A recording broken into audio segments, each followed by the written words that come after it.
I want to give you my thoughts on the 2020 Hyundai Elantra 4SEL. And I've had this car, it's a rental. I've had it for about 15 hours worth of driving, most of which is on the highway, some of it in town.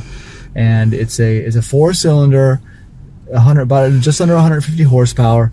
It weighs just over 2,800 pounds, which is a really good ratio. And it's very drivable. I find the acceleration to be adequate for most use cases.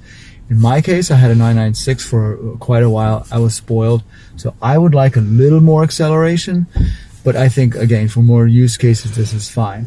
Mileage-wise, 30 city, 40 highway, so your average is somewhere in the mid-30s there. And with a 14-gallon tank, it's going to take you a good amount of distance before you find you have to refill it. So I like that feature as well.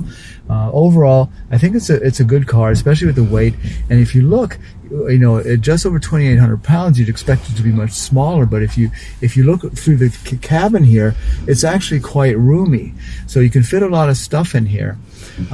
There's a couple things that I'm not really crazy about. One is that this cigarette lighter charger is only activated when the car is turned on, right? So if you're popping, around town getting a bunch of errands done and you want that phone to just kind of stay in there and get charged, it'll constantly be on and off. So the power to the battery, to the power to your phone is constantly flipping back and forth.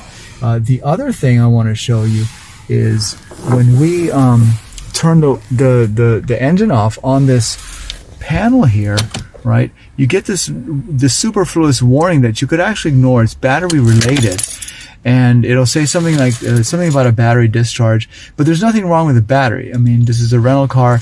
They charge these batteries and they replace them fairly frequently because they don't want to constantly be giving roadside assistance to people. This hasn't come on, unfortunately. And there's a look into our engine bay, and as you can see, it appears to be pretty cramped up in here. But if you look at it a little bit closer, the way they put everything together, here's a long shot, there is room to work in here.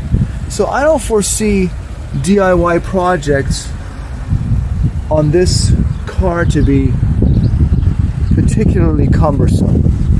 And those are my thoughts on the 2020 Hyundai Elantra 4SEL.